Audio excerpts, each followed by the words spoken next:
Welcome, welcome to church this morning.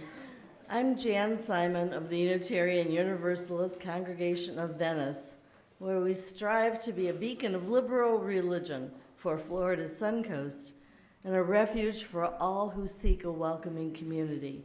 No matter your color, creed, ability, or class, no matter who you love, your gender expression, political affiliation, or religious belief, here we celebrate our differences as we learn from one another. If you'd like to know about this congregation and its many opportunities for learning, growth, and connection, you can peruse our calendar and announcement sheet announcements on Facebook or on our webpage at uucov.org. If you're joining us online, please consider navigating over to our website, clicking the donate button there, and giving as generously as you can. We hope you'll find something in this service that speaks to you and maybe lifts you up or challenges you in ways that lead to spiritual reflection and personal growth. We're glad you've chosen to join us. Welcome to church today.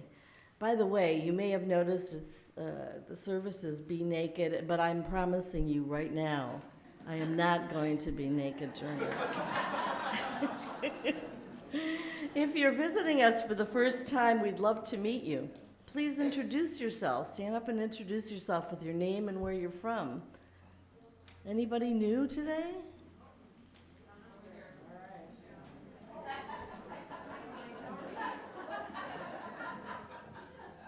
Good morning. We're Pam and Farzad Shadzik. We are from Bucks County, Pennsylvania, and where's that? It's north of Philadelphia, and so this is our first winter here. Welcome. We're glad you're here. This one over here.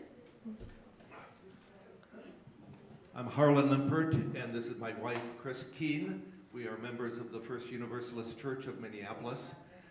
50 years for me, not quite as many years for Chris, and we're delighted to be here. Welcome. My name is Pat Washburn, and I'm from Saginaw, Michigan, and I'm renting here for 3 months. So I have a high interest here, so I'm thanking you for welcoming me. Welcome. Good morning. My name is David Loth. This is my wife, Lindsay Thomas. We live in Madison, Wisconsin, and we're members of the James Reeve UU congregation there. We're newly resettled in Madison. Before that, we lived in Minneapolis, and we're also members at First Universalist and friends of Harlan and Chris's, and we're here together. Yeah, welcome. Anyone else? Anyone just back from the frozen north? And if you are, aren't you glad? Okay. Can they say something? Sure. Okay. Hi, I'm Erin Graham. I'm visiting my Aunt Judy here, and I'm from Syracuse, New York. Very frozen cold. Welcome. Great. Looks like we have a full house this morning. We're just back from Vermont, where it was 19 below at our house the other day. We have attended this church several times. Burlington. Welcome.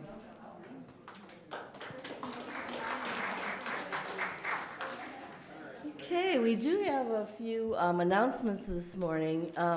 First of all, Meatless Monday is tomorrow. Since we are in season, we need to have an accurate count of how many people will be attending so that we have seating for everyone. So there is a sign-up sheet on the lanai.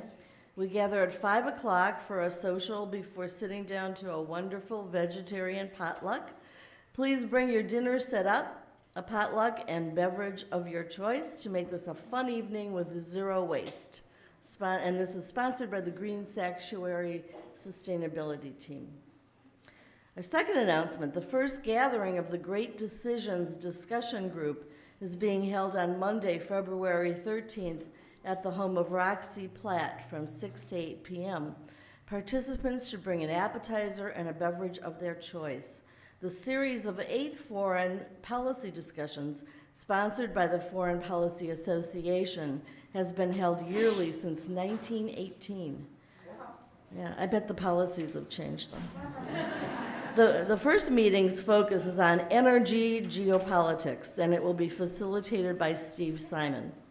At the first meeting, they will determine the schedule and location of the remaining sessions. If you are interested in participating, please see Kathy Avery or John Van Camp. There's John right there. We do have copies of the Great Decisions briefing book available. At the first oops, I said that already. Okay, Tuesday, February 14th at 1 p.m. in Waters Hall, we will be starting a Mahjong group.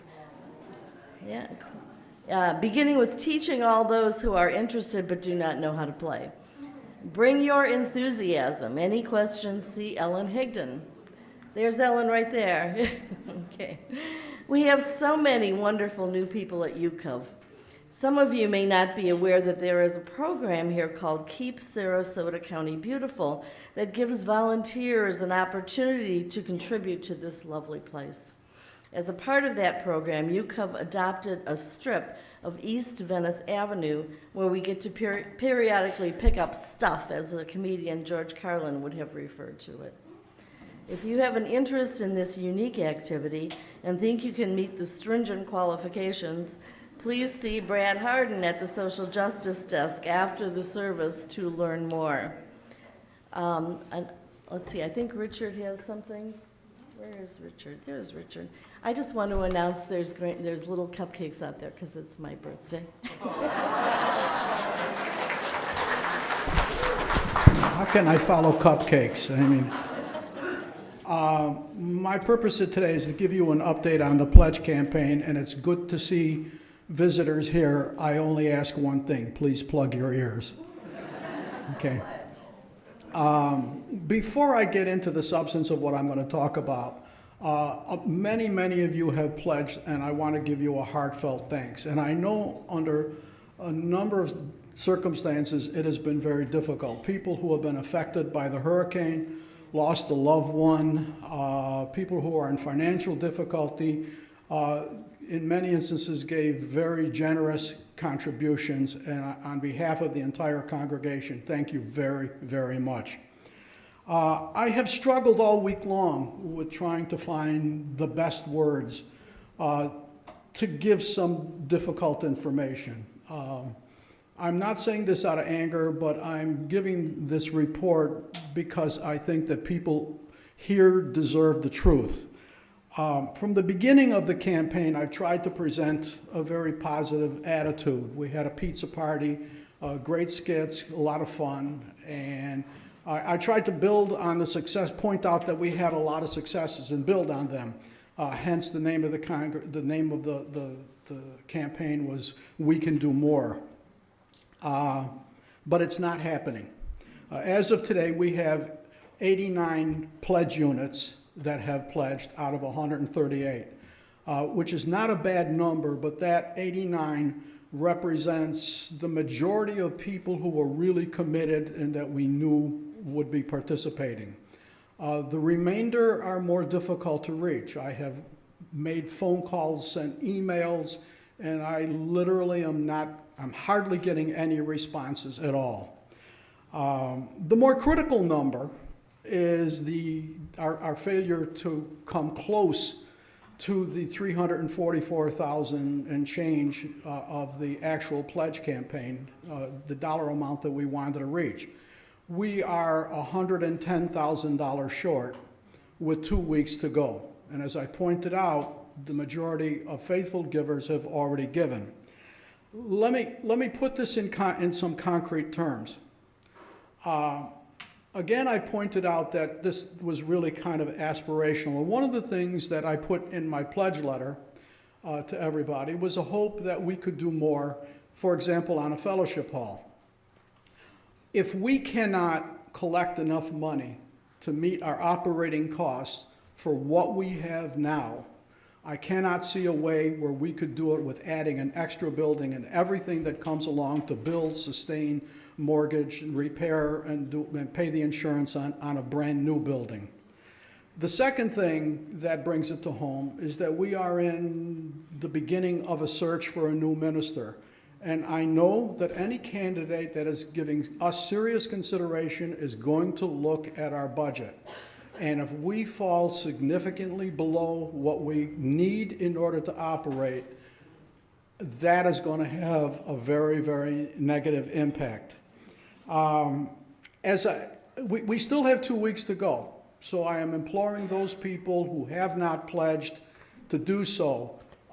Failure to come close to what we need will force the board to make two very difficult decisions, one of two decisions, either to cut or to go into our reserves. And if we have to go into our reserves to anything close to $100,000, that is something that we can't continue doing. So this is kind of a moment of decision. Please do the best you can. And again, a heartfelt thanks to all of you who have pledged. Thank you, Richard. You can unplug your ears. Yeah. There is more information on the little handout you got as you came in for events and things that are going on, so please check that as well.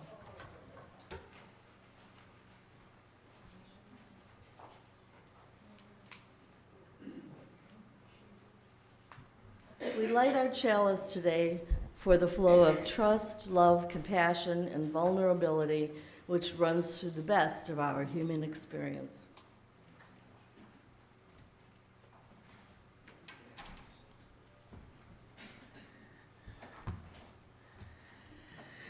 Come into this place which we make holy by our presence. Come in with all of your vulnerabilities and your strengths, your fears and anxieties, your love and your hope.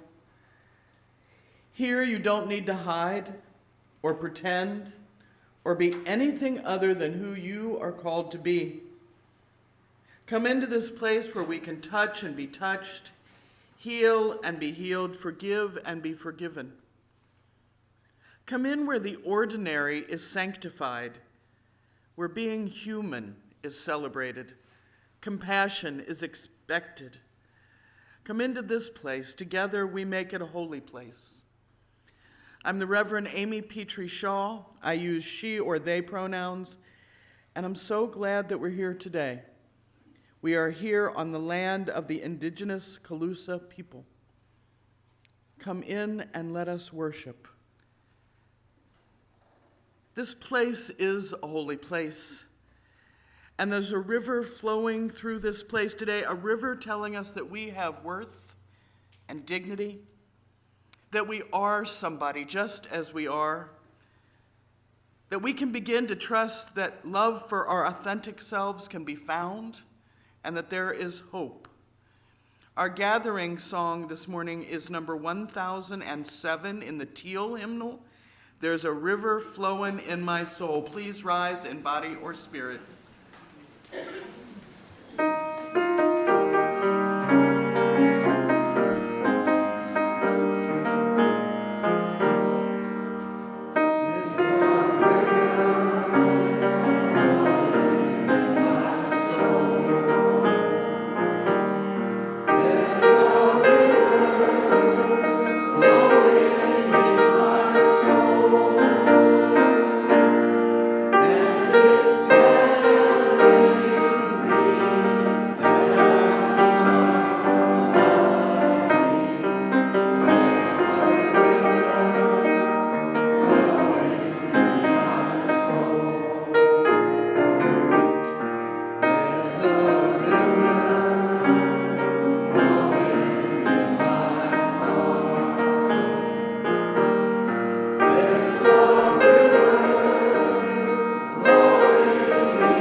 Thank you all for that lovely sound this morning. This is the time for our children's chapel where we talk to the children in the room and the children following along at home. And we tell them what the grown-ups are going to be learning about later in the service. Hopefully. And today we're talking about being seen for yourself. Being seen and known for who you really are. Being naked, for lack of a better term. We're talking about the fact that when you're a little kid, you're not great at being a liar. You just let it all hang out. You eat the chili dog, you get it all over your face. You run outside with your hair uncombed. You do the goofy stuff and you have fun with it because you're not afraid of people judging you. But as you get older, you learn to lie. You learn to not let it all hang out. You learn to be embarrassed because you wanted to eat the chili dog. Or you had a run in your pantyhose. Or your makeup made a funny image on your face. So today, the grown-ups are talking about the fact that it's better to be more like a kid. It's better to wear the headband with the ears if you really want the cat ears. It's better to eat the chili dog. It's better to have fun being alive. And it's better to trust that your friends in your community will love you for who you are.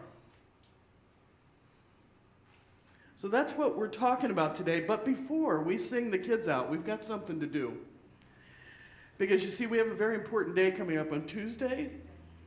We have Cece's birthday. And so we are going to sing happy birthday to Cece. Come here, Cece. You mind? Happy birthday to you. Happy birthday to you. Happy birthday, dear Cece. Happy birthday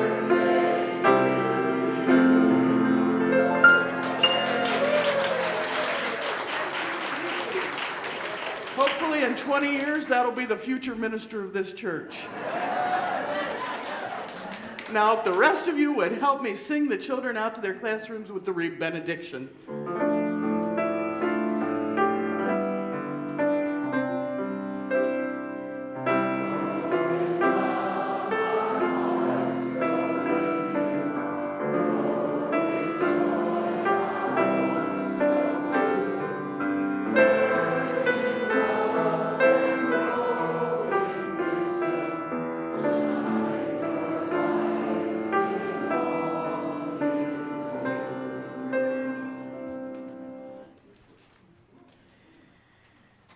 Giving is a sacred practice, and we pass the plate every Sunday, not because we expect to make a huge amount of money, even though we're grateful when we do, but to remind us that whether you give a penny or a nickel or a dime or a dollar, you're part of a giving ritual.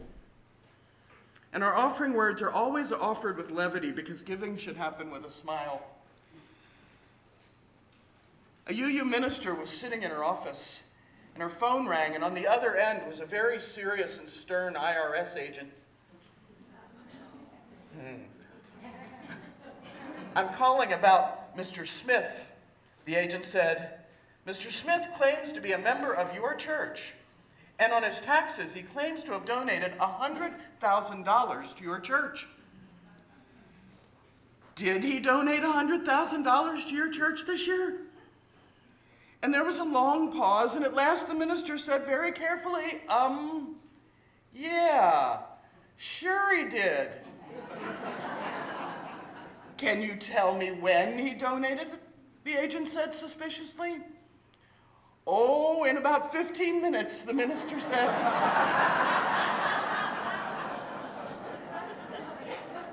Now, tax season is right around the corner, and I'm a lousy liar. So the morning offering will now be given and gratefully received.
thank you so much for these offerings and for everything that you do for your community. Because church is never about the building, it's all about the community. And as a community of human hands and human hearts, we come together to share our laughter and our tears and to bear witness and to minister to one another as we struggle with life's sorrows and celebrate life's joys. We're entering into our time of sharing our joys and concerns. You can always, before the service, you're welcome to come up and light a candle. During joys and concerns, if you want to light a silent candle, you're welcome to come up. It's your candle table. Use it as your heart calls you to do it. We also will light candles for each joy and concern. Please raise your hand if you have something to share, and someone will bring you a microphone.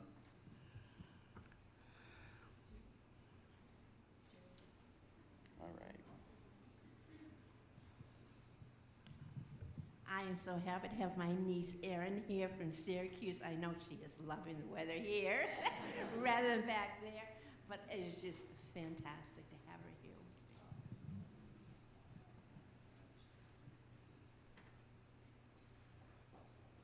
I hope I'm not being redundant, but I hope this is a celebration, and go Eagles.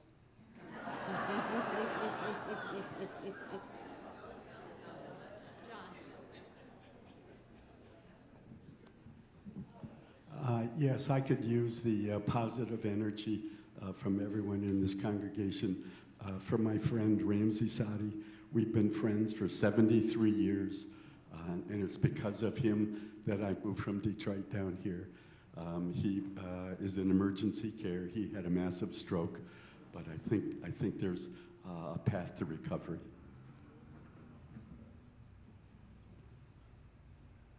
My name is Ruth Boysworth. I'm the coffee queen here. And other than inviting everyone to come and have a snack or some coffee, I just want to express my joy that Jan Simon, a member of our congregation, is having a birthday today. And thank you for all the people who always help me with my morning duties. Thank you.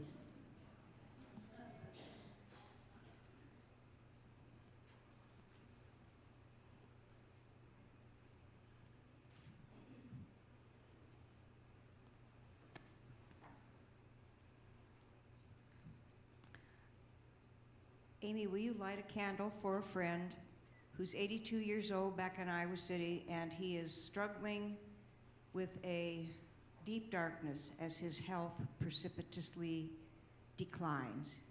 When I talk with him,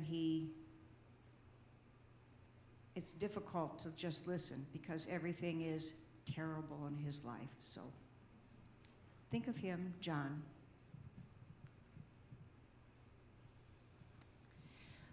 My name is Nancy, and I'd like to ask that you keep in your thoughts and perhaps prayers a very dear friend of Michael's and mine who just found out this week that he has Parkinson's.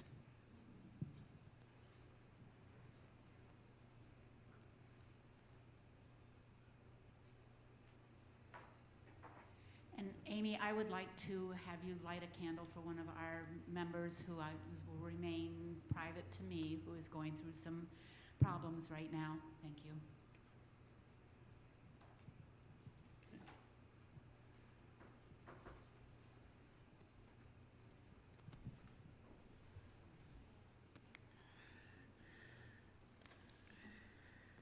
May the love of this community hold all who need love and concern. May the light of our community shine on the broken places of the world. May the work of our hands and our hearts support, aid, and comfort all of those who hunger or thirst for food or water or justice or freedom. May we never look away when we're needed. May those who are grieving be comforted. May those who are tired find rest. May the broken places be healed, and may those who are filled with joy and laughter be abundant. One of the most amazing things we get to do as a congregation is to welcome new members. And our congregation could not exist if it were not for all these wonderful people. Today we're going to formally welcome and covenant with our new members. we have, I believe, 15 who have joined us in beloved community, some very recently and some since the last welcome. So I'd like to ask Linda Underwood if you'd step up. Linda works with our membership committee. For all you new members whose names I call, you're welcome to step up or not if you should so choose. Joanne Kaplan, Vivian and Dean Aldrich, Corinne Steele, David and Sue Lindemer, Liz and Phil Kramer, Laura Olson, Cindy and Bill Borman, Roxy Platt, Ellie and Frank Parker, and John Spitzer. Here in this church, human beings have gathered seeking a higher purpose and a deeper life than they could ever find alone. And we're so grateful today for each one of you that you found your way here and that you've made a commitment to this faith community. And we hope that as a member of this church, you'll allow yourselves to know and be known, to minister to and be ministered to love and be loved by this, your congregation. You found your people. We never really know what combination of fate and friendship and good luck it is that brings people together in this world, but we believe that membership in the church calls us here to celebrate the faith that has drawn us together and to regard each one as a spiritual friend and a potential teacher, even of occasional hard lessons. The relationships that we form in our church are based on the needs of the soul and the heart, needs that render each of us vulnerable and therefore reliant on each other's grace and goodness and generosity of spirit. As members of this church, we pledge to be guardians of each other's hearts, to respect the ultimate privacy of each one's struggle, and to believe in each one's inherent dignity.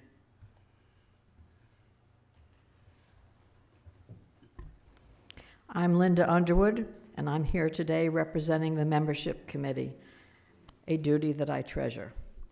As we come together, we recognize that each member, each one of us, makes a contribution to our religious organization, supporting the life and work of this community. Together, we make this a vital and dynamic congregation, working for positive change in ourselves and in the world.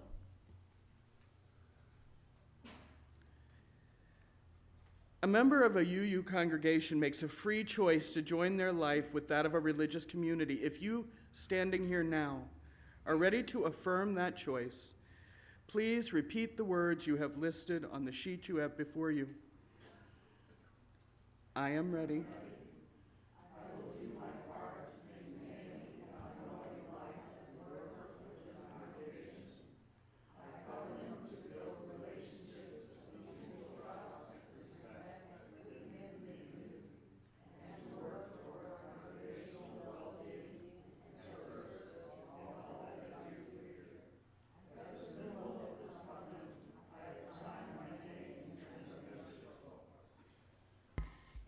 It is the joy and duty of our congregation to welcome you into this community.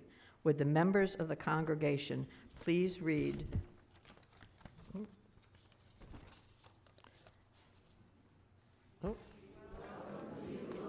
Thank you.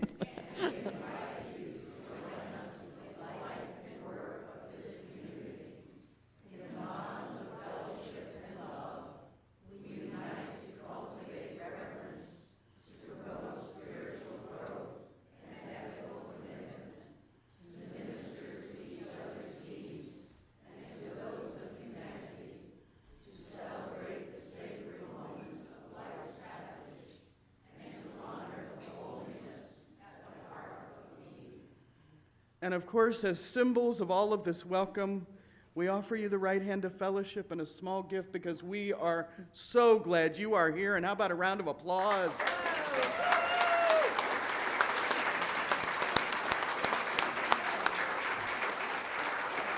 And if you turn around, Linda's got your presents.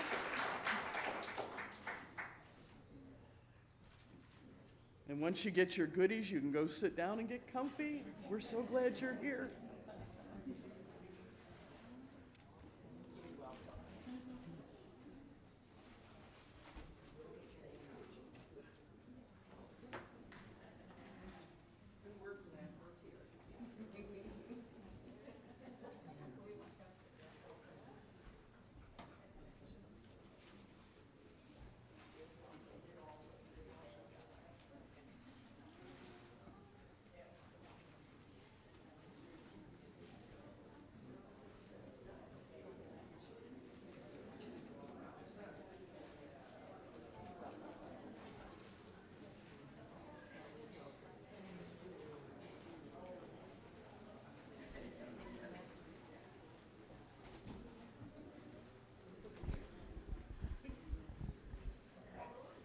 Our first reading is from The Gifts of Imperfection.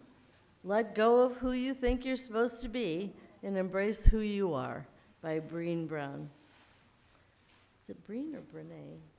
Brene, thank you. Wholehearted living is not a one-time choice. It is a process. In fact, I believe it's the journey of a lifetime.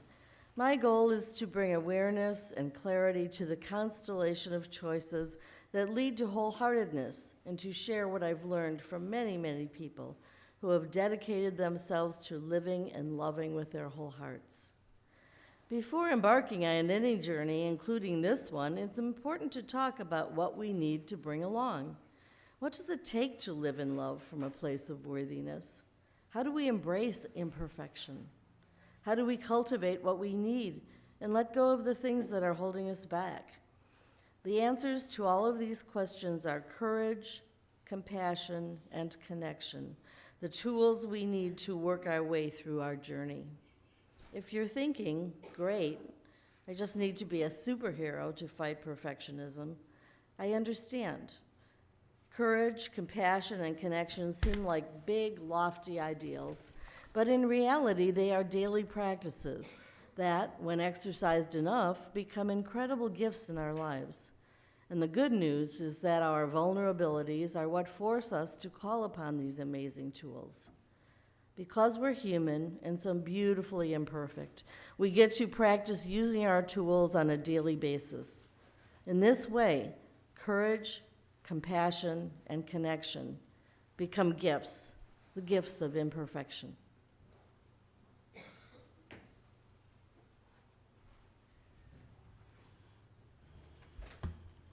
Just heard an amazing reading, and holding those ideas in your mind, please join me in 1 minute of silent thought, meditation, or prayer.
you, Lisa. That was lovely.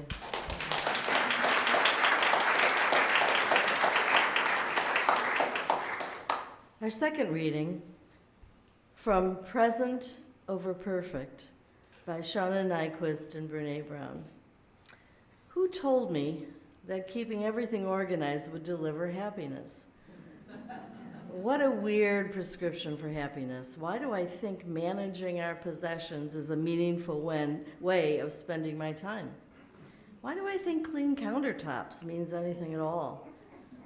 Well, certainly my Dutch roots might have something to do with it, and my Midwestern upbringing. And I know that activity, any activity, keeps me from feeling. So that becomes a drug too. I'll run circles around the house, folding clothes and closing cabinets, sweeping and tending to things, never allowing myself to feel the cavernous ache. Which brings us, literally, to the heart of the conversation. The heart, the cavernous ache. Am I loved? Does someone see me? Do I matter? Am I safe? For most of my life, I've answered these questions with theological abstractions and then filled up any remaining uncertainty with noise and motion and experiences. I learned a long time ago that if I hustle fast enough, the emptiness will never catch up with me. You can make a drug, a way to anesthetize yourself out of anything. Working out, binge watching TV, that's my favorite. Working, having sex. I should have said that was my favorite. Shopping, volunteering, cleaning, dieting. Any of those things can keep you from feeling pain for a while, and that's what drugs do.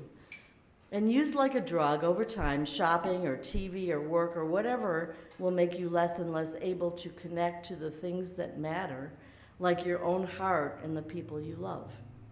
That's another thing drugs do. They isolate you. Most of us have a handful of these drugs, and it's terrifying to think of living without them. It is terrifying, wildly unprotected, vulnerable, staring our wounds right in the face. But this is where we grow, where we learn, where our lives actually begin to change.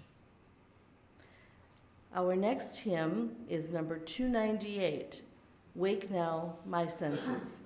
Please rise and body your spirit. We are going to sing verses 1, 2, and 5.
If we're going to start moving, if we want our lives to start moving, we have to start somewhere.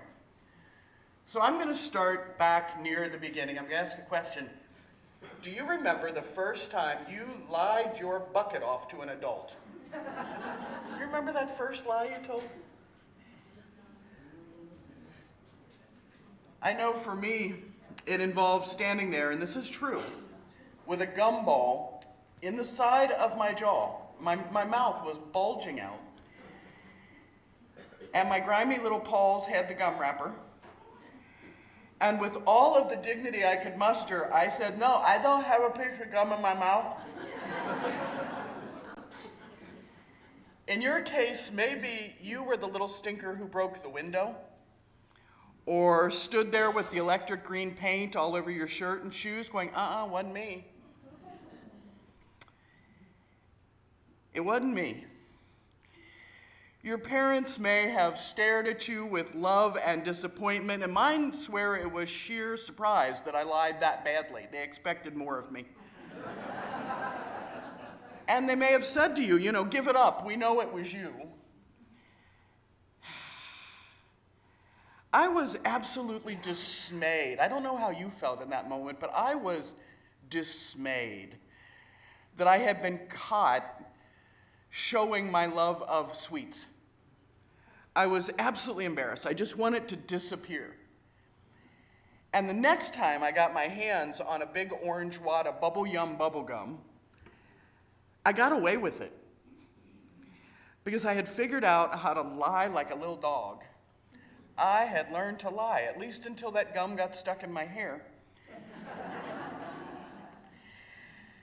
New humans exist without having the faintest idea of how to lie. And for any of you who've ever been around a baby, those little stinkers couldn't lie if their life depended on it. They're just all there, right? It's all what you see is what you get. They're open, they are unashamed, they will pee in their own eye and grin at you. They don't know what it is to be ashamed. Hi, I'm me and I'm here, love me. They get it. In the Tanakh, or the Hebrew Bible, Adam and Eve, these mythological first people that we hear about, they also have that same amazing vulnerability. They're naked, they're unconcerned, they're hanging out, they're having fun. And in the story, their God is there walking with them, literally, in that same garden. And it walks up to them and it tells them, look, I'm glad you're here, I'm glad you're having fun, and there's one rule. Don't eat from that tree, that one, right there, that tree, don't eat it. What did I say? Don't eat that. It's the fruit of the knowledge of good and evil, and you don't understand what that is, so just don't eat it. And like any other humans that have ever been, what happens the minute Dad's back is turned? That big neon sign that he accidentally put over that tree that says, eat here, lights up. And they run over and they eat, and there they are with their sticky little hands and their cheek bulging with a big bite and their eyes open wide, and they realize, oh my goodness, I am naked. So they go hide. And they wait, and they sew together some leaves to cover their bits, which they have just realized are things that shouldn't be out in the open. And then they hide some more. And their God comes walking past again, and he's calling out, Aika, Aika. It means, where are you? And Adam was brighter than he looked. And he realized God wasn't particularly asking, in which shock of bushes are you hiding your silly rear end? Adam goes for the gold. He says, I heard your voice and I was afraid because I knew that I was naked. So I hid. And God starts tapping his toe and says, who told you you were naked? And like any 3-year-old that has just realized there is an inner and an outer world, Adam first hides his bits, and then his whole body, and then his guilt. Points to Eve and says, she did it. And she sees a snake wandering along and goes, oh no, it was him actually. He did it. He made me do it. So the first mistake, the very first mistake, the first sin, if you will, that Judaism and Christianity and Islam all recognize isn't murder or rape. It isn't even theft. Adam wasn't scared because he stole a fruit.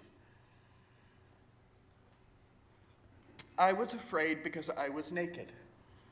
I was afraid that you would see me. I was ashamed of what I was showing the world. I was ashamed that you'd see what I screwed up. The story of Adam and Eve is about the moment when relationship is damaged, when covenant, like the covenant we spoke this morning, when it is shattered, when trust is broken. It's also about the moment you thought you knew someone, and they go and do something, and you find yourself asking, Ika, where are you? Who are you? Who's the real you behind your actions? As a child, you believed that all things are one. How many of you thought your mother could read your mind? Anybody? Most of you? I was convinced. We don't recognize the difference between inside and outside. But as we age, that kind of nudity would be unbearable. Can you imagine being in puberty and thinking your mother can read your mind? It becomes absolutely unbearable to be that naked. I put on layer after layer to hide who I am as I get older. And I'm absolutely fascinated by the differences in this story between Judaism and Christianity. Because in the Christian text, once God realizes what Adam and Eve have done, God makes them garments of skin to replace their leaf coverings. And this is taken to mean that God used animal hides. Anybody who ever had a children's Bible, you saw Adam walking around with the little furry pants? Awesome. But it's almost heartbreaking.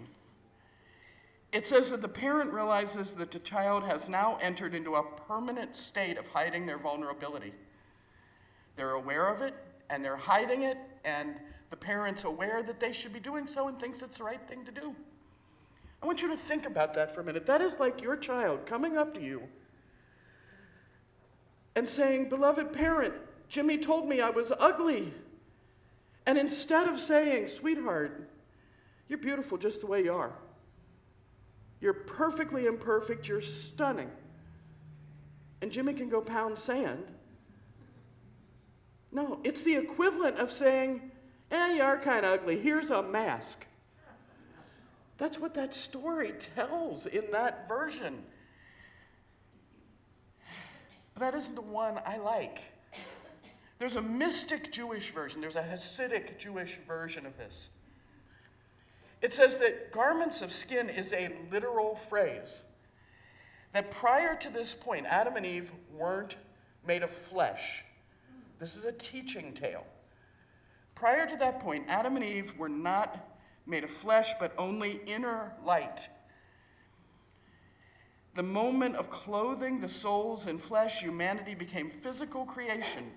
And that physical creation is, in and of itself, a lie. Because it caused humans to forget or obscure the fact that they are sacred in and of themselves. And to become so accustomed to hiding in their own flesh that they couldn't see that fire that they were made out of. Their actions caused by their physical bodies were a lie. They were ways of coping with environment and culture and physical situation which in no way reflected what they really were. Sparks of fire, sparks of stardust, sparks of God, whatever you want to call it. This is the opposite of what you hear in a Christian Sunday school. In the Hasidic version, God didn't forget that holy fire was there. God tried to let them know that God wanted them to be seen. Ika, where are you? Even knowing they had eaten, God still wanted to see them. Their God still loved them, still thought they were perfect, even mistaken, even embarrassed, even foolish, even misguided. Be naked. Trust me to see you. I'll dress you for your sake but let me see the real you. Ika, where are you? The divine of our hearts, the spirit of humanity, it doesn't matter what you call it. It calls out to each of us to ask that same question to every person we meet. Ika, where are you? Metaphorically, where are you? Who is the being of sacred fire under the cover of circumstance and physicality and essential lies? You say it to the prisoner in the new Jim Crow jail, to the underpapered immigrant, to the substance abuser, to the scared and the tired and the all screwed up, to the rich and the famous. You dare to ask that question because what you're seeing is a lie. Ika, where are you? Every child is a holy child, made up of divine light, covered by garments of skin.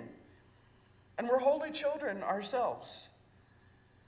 And it's our job to call each other into honest relationship, to see the light, as it were, and to let our own light show. Where are you? Where have you been? How does it feel to come out from under those bushes and to get caught with your fig leaf down? How does it feel to show yourself honestly to other human beings, to know that you can be seen with love and compassion, and that all the things that have taught you that you are naked are not beyond understanding? You have to know that your mistakes and your errors don't define you. Your flesh is a hiding place for something perfect. Underneath the clothing of skin you are wearing, you are fire, and naked is awesome.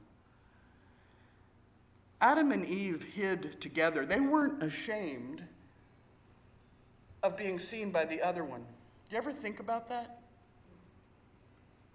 But they knew the other one had done the same thing they had. They had both taken a big bite. It's easy to avoid shame and guilt when you feel like everybody is as screwed up as you are. Isn't it hard when you think they're perfect? Read Facebook for about a week. No one is that perfect. They're all lying. We need a witness to see us exactly as we are, with the gum in our cheek or in our hair, the bite of the apple dripping down our chin. We need a witness who can mirror our light back to us and let us do the same to them. Who can hear us and we can hear them when they say, Ika, where are you? And I can tell you from my own perspective, when I was 20, I didn't have a safe place to live. I was in college full-time and living on the street half the time. There was no safe place to sleep a lot of the time, so we would sit 5 or 6 or 10 of us out behind a thriftway. And it had a big stone wall, brick wall behind it, and we'd all sit on the wall all the way up until the middle of the night. And the store would put out its bread and its cake, and they'd get around the wall by putting out a table with a sign on it that said, "For the birds." We loved those daggone birds. Mostly because they didn't want any of us getting in the dumpster, but some people got in the dumpster anyway. And we'd sit and we'd talk and we'd smoke and we'd laugh. We'd eat those birds' bread. I hope the birds didn't starve. And sometimes the security guard would chase us. And I'd slam on my little Sony Walkman headphones and I'd stomp away, muttering under my breath, only to sneak back in an hour or two and get chased off again. But that year, it was a few nights before Christmas, and it was really cold. And finally, there were only 2 of us left on the wall, and the shelters were full, and we didn't have anywhere else to go, even in a snowstorm. I was miserably thin, about 122 pounds at 5'8". I was wearing a fleece-lined jean jacket over 2 or 3 shirts and a pair of jeans and loafers without socks. My friend had on high heels, and she'd wrapped a man's t-shirt around her elaborate hairstyle to try to keep the snow off of it. About 3 a.m., the security guard came out, and it was the same middle-aged black guy that chased us 400 times a week. Except this time, he really looked at us. We weren't dangerous. We weren't monsters or criminals. Ika, where are you? I was Middle Eastern, she was white, I had hair down to my waist. Ika, we were just two scared to death human beings. We were tired and scared and beaten up, starving kids a long way from home and with nowhere to go. And he went back inside and he came out with hot chocolate. And he asked our names and he asked why we were there. He asked about my Sony Walkman and why he hadn't seen me with it lately. And when he found out I didn't have batteries, he went and bought me some. He got us food. And then this man who didn't know us from Adam, he opened up his car and he said, "You can sleep here tonight. I get off at 7 a.m. And he let two thug kids that he didn't know sleep off a snowstorm in his car with hot chocolate and snacks. And just for a minute, I could see my fire that I thought had died. It was right there. It was right on his face. He saw me. He saw her. And we saw him.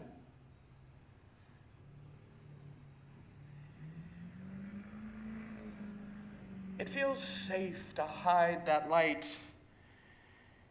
The truth hurts, and it feels embarrassing and vulnerable, naked and raw, but deep peace comes with showing who you are. We come together in this place as a community to try to look at one another without those garments of skin. We come together to witness one another naked. And we're called to go out in the world and to try to do the same thing for our neighbors. And let me tell you, everybody's our neighbor. One life at a time. Ika, where are you? Ask the question. We can't spit out the fruit of the tree. We'll always know the mistakes we've made, what we've done, but it doesn't matter. We don't have to wear that forever. We can choose to make it right. You can choose to take off the garment of skins you've put on and wear the light you were born to wear. You are not your circumstances. You are not every error you have ever made. You are not your job or your wealth, your poverty, or any of 1,000 other things. You're not your addiction. You are holy, and so are all the rest of us, and we're called to honor that amazing, blazing light. And you will probably never, ever hear this in a church again, but when you leave today, go forth and be naked. Amen.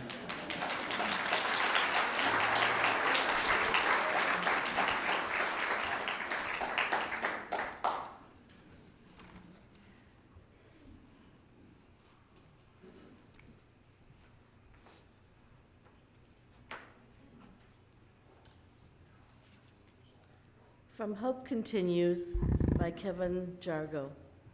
We extinguish our chalice, but hope continues, uncertain and true, like candlelight, ready to spark again. All is not lost. Our final hymn this morning is number 168, One More Step, verses 1, 2, and 4. And if you would rise in body or spirit and join in.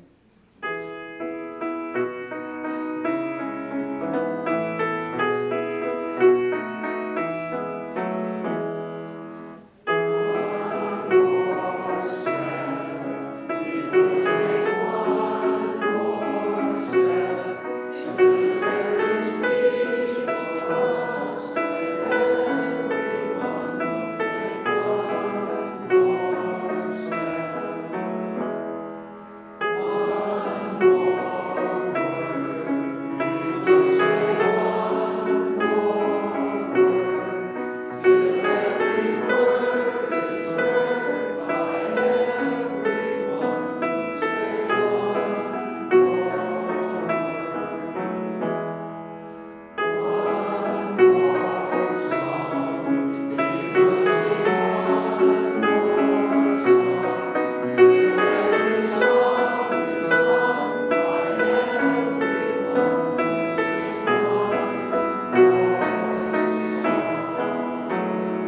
the service is over and your service begins, take the warm candle of your soul and you go light your world. Build a world which welcomes the naked. Peace, ashe, and may it be so. Amen.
Music was wonderful.